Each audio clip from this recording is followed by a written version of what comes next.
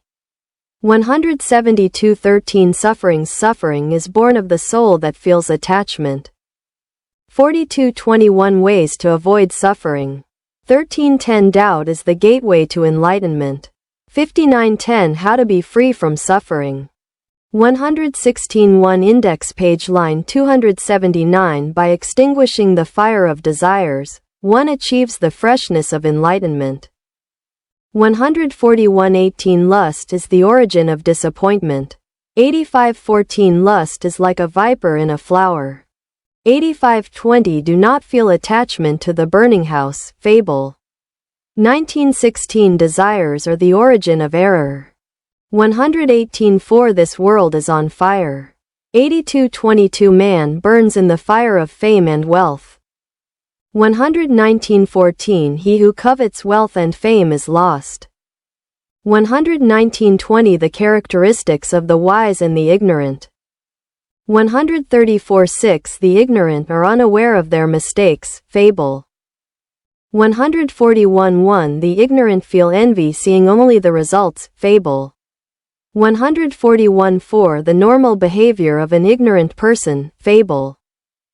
147:1 Daily life Give alms and forget about it. 169:7 Offerings that can be made without possessing riches. 170:22 10 Ways to obtain wealth, story. 145:15 Index page line 280 Ways to bring happiness. 132:17 Don't forget favors received, short story. 139:1 Varieties in the character of men. 89:5 The desire for revenge brings many misfortunes. 132:6 A way to calm resentment, short story. 231:5 Don't lose your temper because of other people's criticism, short story. 122:13 You don't live to eat, or to dress, or to live in a house. 205:10 Clothes and food are not for pleasure. 117:1 What to think about when eating. 208:6 What to think about when dressing. 207:9 What to think about when sleeping. 208:18 What to think about when you feel cold or hot. 208:9 What to think about in daily life. 206:12 Economics. A way to use things appropriately, short story. 220:15 Material things will never be ours. 224 Don't accumulate wealth for yourself. 222:23 How to achieve wealth, see you.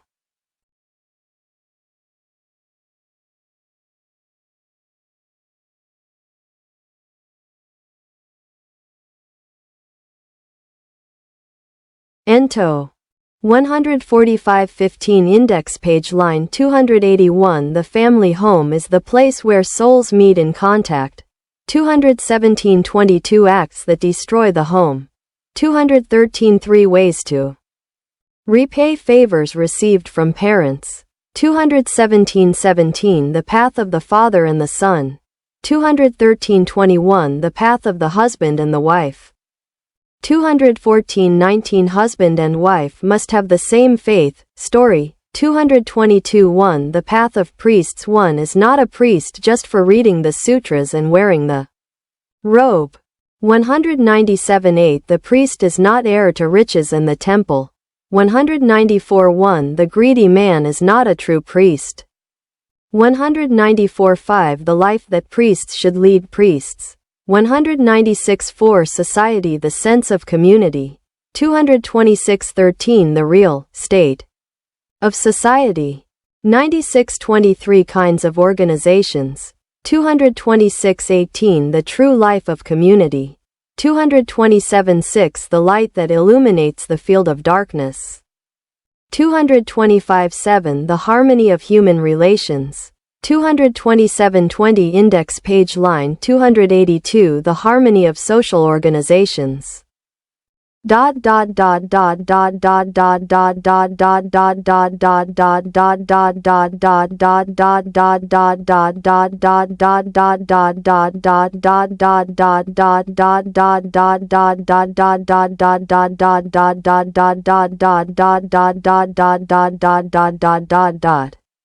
229.6 The ideal of order. 228.5 The social ideal of Buddhist believers. 236.1 That which disturbs order destroys itself, fable. 141.1 Those who feel envy and continue to fight destroy themselves, fable. 144 Respect the elders, story. 134.19 The path of the master and the disciple. 214.7 The path of the friend. 214.28 How to choose friends. 216.14 How employees and employers should act respectively. 215.11 Attitude toward the criminal. 223.6 Duties of the Dharma teacher. 199.1 Sanskrit glossary, alphabetical order, Anatman, the negation of the ego. 284 This is one of the most fundamental points in Buddhism. All existences and phenomena in this world have, in their ultimate essence, no substantial reality. For Buddhism, which considers the impermanence of all existence, it is natural to insist that mutable existence cannot have any perpetual substance within it. It can be said that this ego corresponds to the soul in other religions. Anatman would thus mean no soul. Anitya, transience or impermanence. This is another fundamental point in Buddhism. All existence and all phenomena in this world are constantly changing and never stop, not even for a moment. Everything is destined to perish or end in the future. And this is the primary cause of suffering. This concept should not be interpreted in a pessimistic or nihilistic way, since every new beginning and reproduction are, in turn, manifestations of this constant change. Bodhisattva, the seeker of enlightenment. Originally, this name was used to refer to Gautama Siddhartha before he attained the state of enlightenment. After the advent of Mahayana Buddhism, anyone who focuses on seeking the path to enlightenment to become a Buddha is called by this name. And finally, even those who try to lead others to the state of Buddha through their great compassion, while they themselves strive to reach the same goal, have been symbolically personified as bodhisattvas. The best known are Avalokiteshvara, Kwanan, Kayasitagarbha, Jizo, and Manjusri, Manju. 4 Buddha, the Enlightened One, originally, Gautama Siddhartha, Sakyamuni, the founder of Buddhism, was called by this name, since he had 285 attained the state of enlightenment at the age of 35 some 2,500 years ago in India. The ultimate goal of all Buddhists, regardless of school or tradition, is to become a Buddha. Because of the different paths to achieving this state, Buddhism is divided into various sects and schools. In Mahayana Buddhism, in addition to the historical Buddha, Shakyamuni, several Buddhas are generally accepted as symbols of Buddhist teachings, such as Amitabha, Amida, Mahavairocana, Danichi, Baisajyaguru, Yakushi, etc. For under the influence of the Pure Realm Buddhist sect, one becomes a Buddha after being reborn in the Pure Realm. In Japan, the term Buddha, or Hatoki, is commonly used for all who die. Dharma, the true teaching. These are the teachings preached by the Enlightened One, that is, the Buddha. There are 3 sacred books in the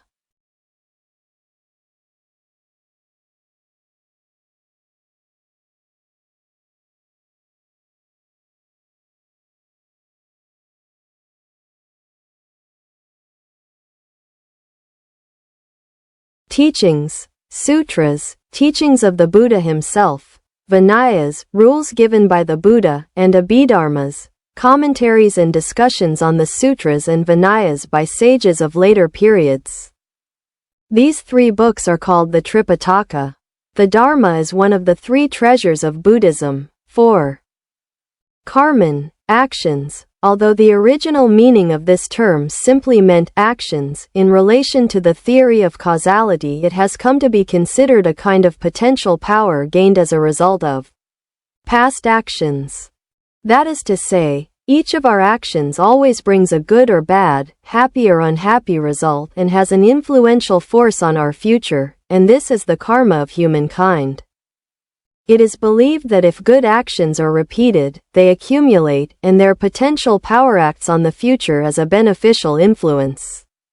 In this sense, there are three kinds of actions: physical, verbal, and mental. Mahayana, the great vehicle. 286. In the course of Buddhist history, two main schools of thought emerged, Mahayana and Theravada, or Hinayana.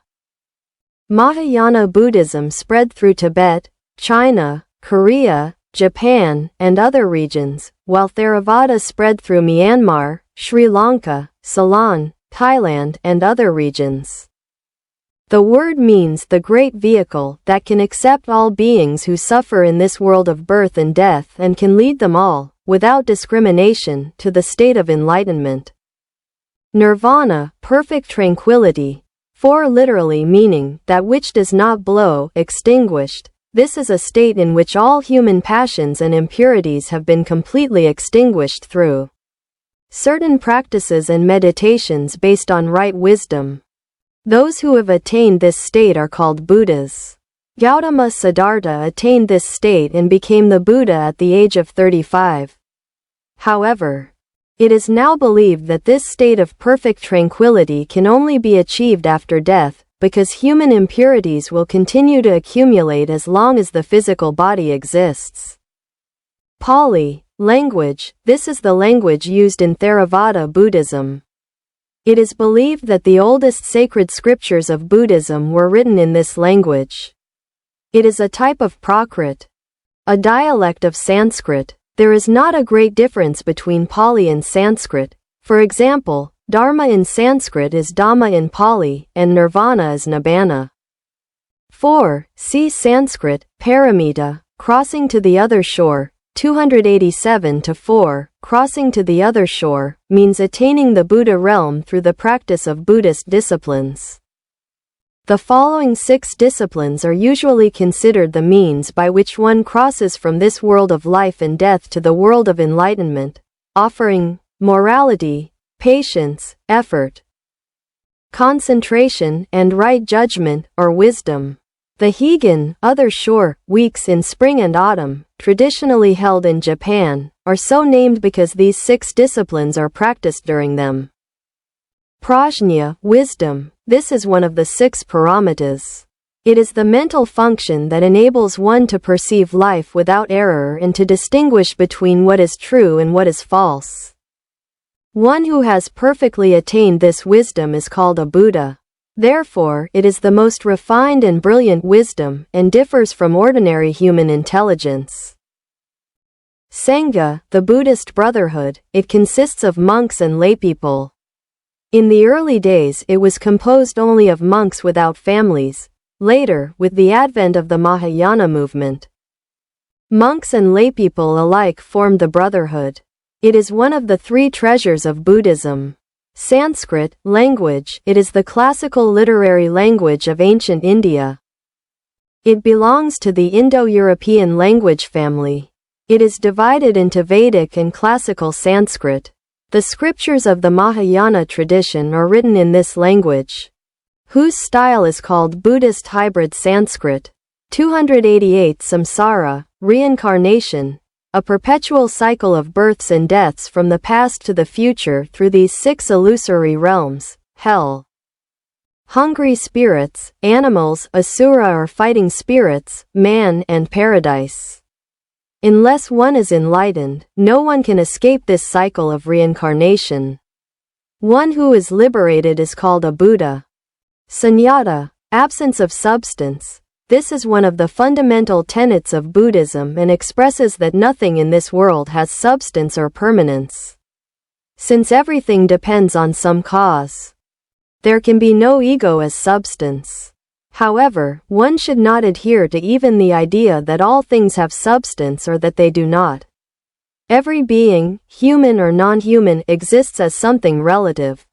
Therefore, it is absurd to adhere to a certain idea, concept, or ideology as if it were the only and absolute one. This is the fundamental basis of the Prajna scriptures of Mahayana Buddhism. Sutra, scriptures, these are the teachings of the Buddha. The etymological meaning of the word.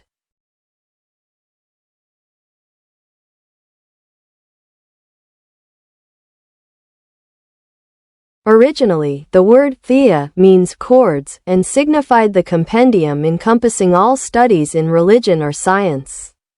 It is one of the 3 books of the Tripitaka.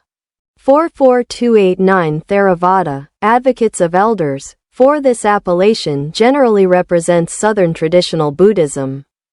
Thera means elders. This school of elders historically consisted of a group of conservative, elder monks who advocated strict adherence to the precepts, in opposition to another group of more liberal, progressive monks, whose beliefs later developed into Mahayana, which is Northern traditional Buddhism. This kind of opposing tendency within Buddhist communities began in the early days.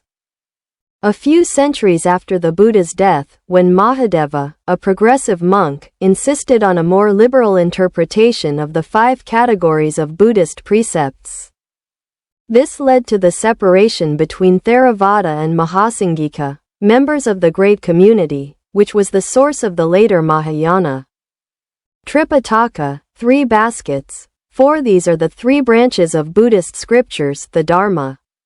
They consist of the sutras, which contain the Buddha's teachings, the Vinayas, which contain his disciplines, and the Abhidharmas, which contain various commentaries and essays on Buddhist doctrines and precepts.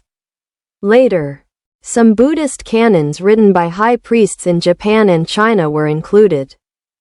See Dharma, 290 about the foundation for the promotion of Buddhism and the distribution of the Buddha's teachings when speaking about the foundation for the dissemination of Buddhism. We must first refer to an entrepreneur named Yihan Namata, the founder of the Mitutoyo Corporation. Mr. Namata established a company in 1934 to manufacture precision measuring instruments. He has always held the firm conviction that success in business depends on the harmonious association of heaven, earth, and man, and that the perfection of the human soul is attainable only through balanced wisdom, compassion, and courage. He is doing everything possible, under this conviction, to improve the techniques used in the manufacture of measuring instruments and to develop the human soul. He believes that world peace can only be achieved through the perfection of humankind. And Buddhism is a religion whose objective is the perfection of humanity.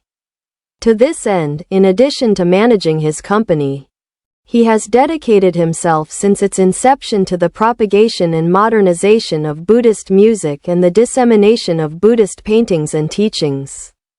In December 1965, Mr. Namata donated funds to establish a foundation to propagate Buddhism and contribute to world peace. Thus, the Foundation for the Promotion of Buddhism was established as a public organization. What can be done so that all people may equally receive the great light of wisdom and mercy of the Buddha? The Foundation aims to find the answer to this question, following the wishes of its founder. 291 In short, the work and essence of the Foundation consist of making every possible effort to propagate Buddhism. Although we consider Buddhist culture our pride, when we look back at our long history, we realize that there is no book that reflects Buddhist doctrine from a purely Japanese perspective. This book was born from this realization. Therefore, we have tried to ensure that this book brings the great personality of the Buddha within reach of as many people as possible and becomes nourishment for the soul. Our concern has been that it be easy to read and not too large so that it can be kept close at hand, on a table, or in a pocket. The Foundation sincerely hopes to see the day when this book is in every home and when all people receive the light of the Buddha's teachings.